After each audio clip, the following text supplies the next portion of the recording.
حقيقي بقى الطريقة دي من افضل الطرق اللي دايما هتعتمديها في العزومات وفي الوصفات. نفس الطريقة تنفع للفراخ وتنفع للحمام، حلوة قوي. مش هكتر عليكم طبعا علشان احنا صايمين، ويلا بينا نقول الطريقة. فضلا مش تنسوني في الدعاء، اللهم صلي وسلم وبارك على سيدنا محمد.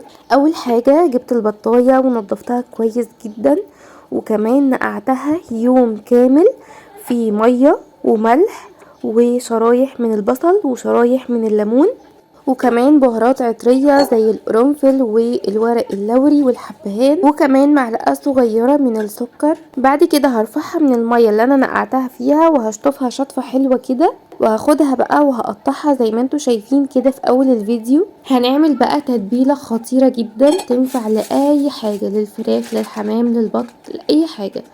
جبت نص كوباية من مية البصل، ونص كوباية من عصير البرتقال، وبشر برتقال، ومعلقة من العسل النحل. البهارات اللي انا استخدمتها معلقة صغيرة من الجنزبيل البودرة، لو في جنزبيل فريش يكون افضل، معلقة صغيرة من القرفة، معلقة صغيرة من البابريكا، وكمان معلقة من الفلفل الاسمر، ومعلقة من الملح، وضفت كمان هريسة شطة. ريحة التتبيلة كانت خطيرة جدا. هقلب كويس جدا علشان ادوب العسل وادوب البهارات، وهنجيب بقى البطاية الجميلة بتاعتنا وهنغرقها بالتتبيلة الخطيرة اللي احنا عملناها دي، وفي كل الفتحات دي هندخل فيها التتبيلة، وكمان في قلبها من جوه، وهنغرقها من كل حتة.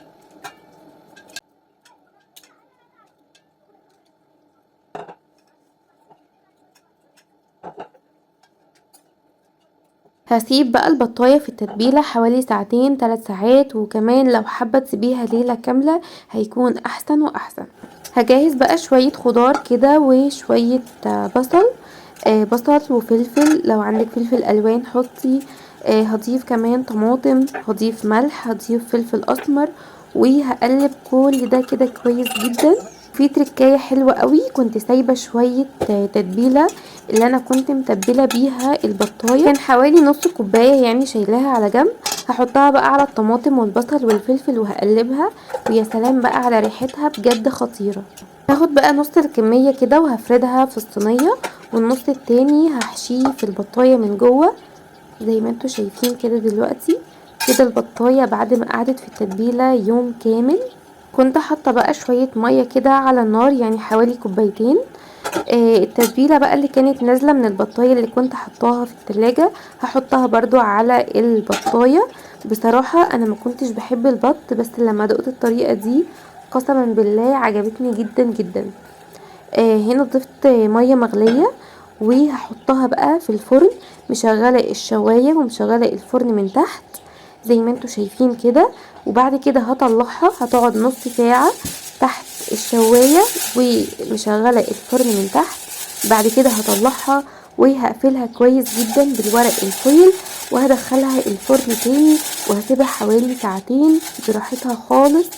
اول ما بتحطيها في الفرن بتشمي كده ريحة خطيرة جدا بصراحة. اللي هيجرب الطريقة دي مش هيبطل يعملها. وهنا البطاية بعد ما استوت شايفين قد ايه كانت مستوية جدا، مكانتش اصلا مستحملة حاجة كده قمر، ولا ريحتها وشكلها لوحده اصلا يفتح النفس.